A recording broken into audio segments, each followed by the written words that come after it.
sebuah desa di wilayah Sumatera Utara, hiduplah seorang petani bersama ibunya, bernama Toba dan Ibu Toba. Pada malam hari, Toba bermimpi buruk sekali. Dalam mimpinya, dia diterkam oleh seekor harimau. Dia pun langsung terbangun.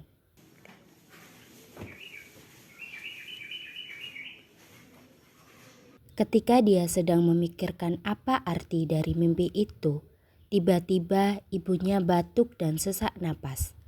Toba pergi ke kamar ibunya. Ibu, kenapa ibu? Tidak apa-apa anakku, ibu hanya sakit batuk biasa saja. Tapi batuk dan sesak napas yang dialami Ibu Toba semakin parah. Tadinya batuk biasa menjadi batuk berdarah. Tidak ibu sangat kesakitan. Anakku, tolong ambilkan ibu minum. Baik bu.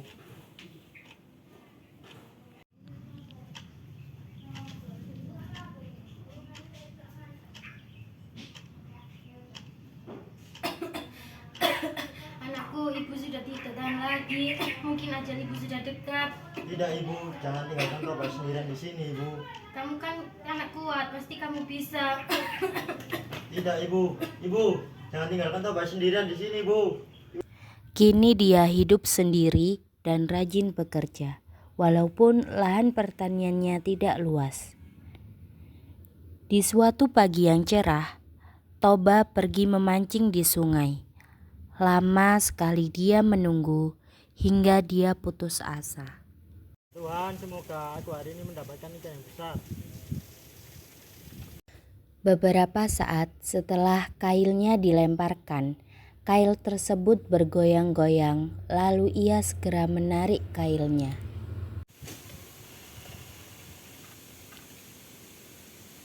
Terima kasih ya Tuhan, aku hari ini mendapatkan ikan yang sangat besar. Ikan ini juga memiliki sirip yang sangat cantik dan indah. Toba mencari kayu bakar untuk membakar ikan yang ditangkapnya hari ini.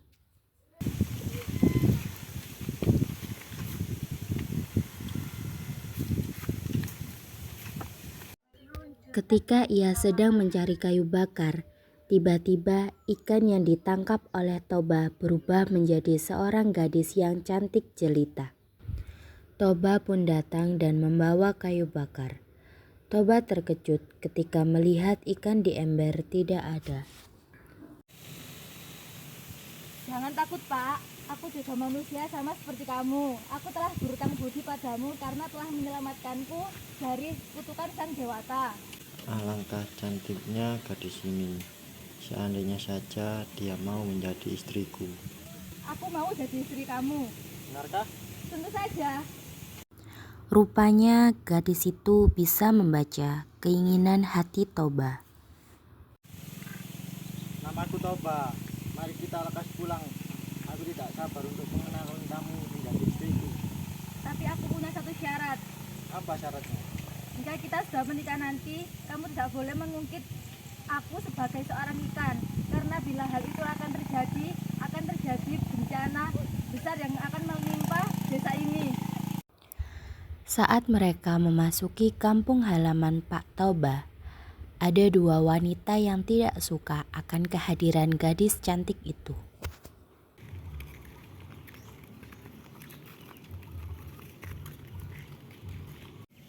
Hai Inang, kau tahu tidak siapa gadis cantik yang sedang bersama Toba itu tadi? Mana aku tahu, coba kamu pikir mana aku cantik yang mau sama Toba. Lalu kenapa mereka bisa bersama? Paling dia diguna-guna, dia tertarik padanya. Benar juga ya. Ya sudah, lepas kita pulang, aku jijik melihatnya. Ayo. Mereka pun pulang ke rumah dan menjalankan kehidupan mereka layaknya sepasang suami istri. Toba merasa bahagia dan tentram. Setahun kemudian, kebahagiaan Toba dan gadis cantik bertambah karena gadis cantik itu dikaruniai seorang anak laki-laki dan diberi nama Samosir. Samosir tumbuh menjadi seorang anak laki-laki yang sehat dan kuat, tetapi sangat nakal. Ia mempunyai kebiasaan selalu merasa lapar dan ia juga selalu membuat jengkel kedua orang tuanya karena ia tidak pernah mau membantu pekerjaan orang tuanya.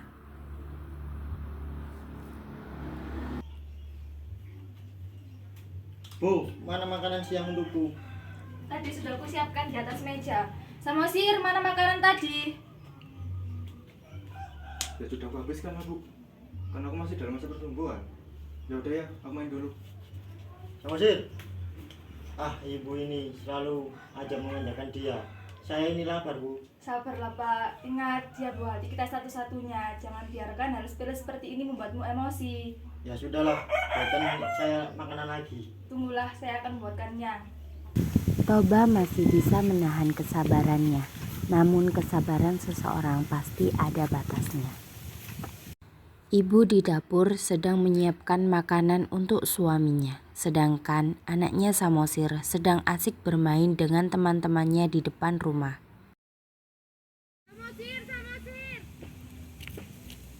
Samosir, apakah kamu tidak mendengar suara teriakan ibumu?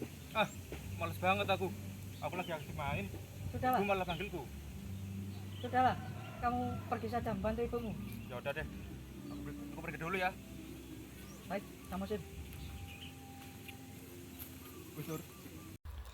Samosir masuk ke rumah menuju dapur untuk membantu ibunya. Samosir, bantu ibu nak.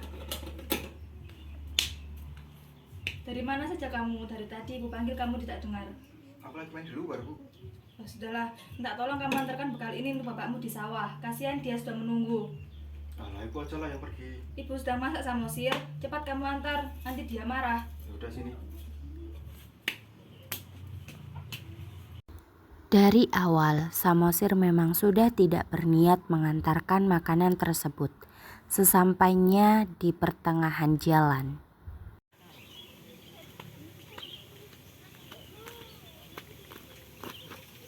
Jalan ke sawah aja udah capek banget. Mending aku makan aja buat bapak ini.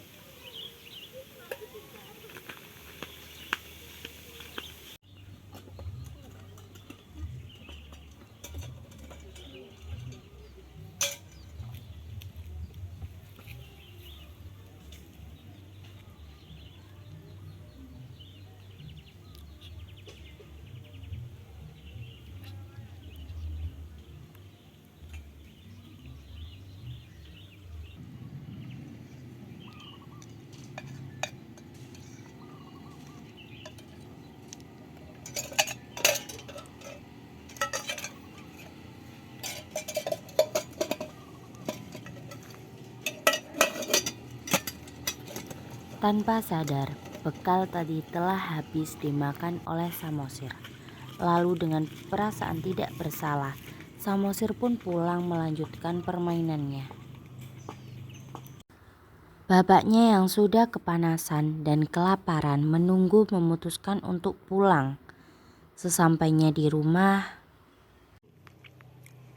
Duh, lapar sekali aku. Enak ini kalau makan masakan istriku.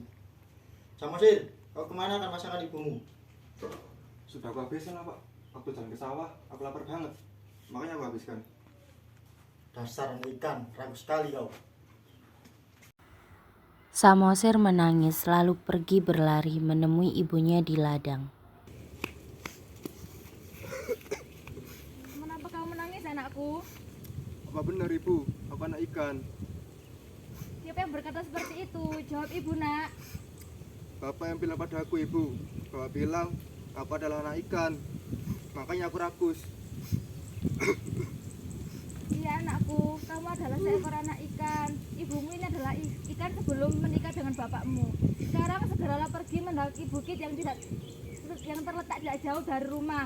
Lalu kamu segeralah memanjat pohon yang terletak di atas bukit itu. Baiklah, Ibu.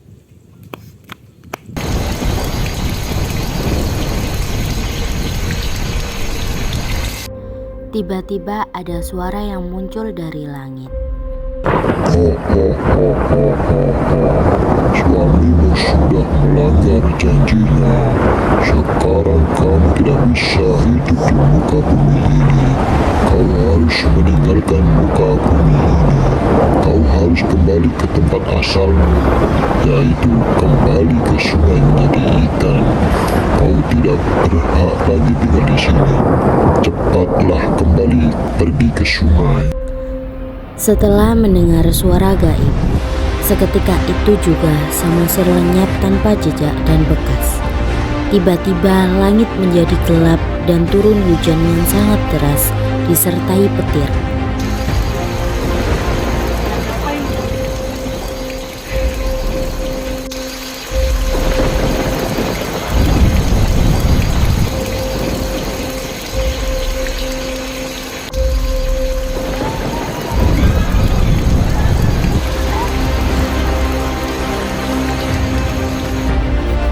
Tetapi semuanya telah sia-sia.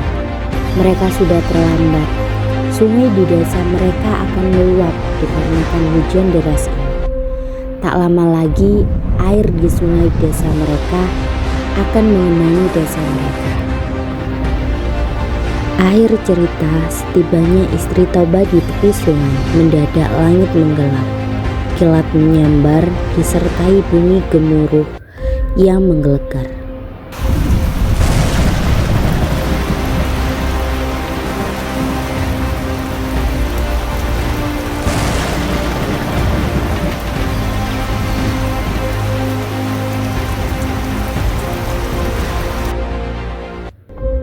Ia kemudian melompat ke dalam sungai dan berubah menjadi seekor ikan besar.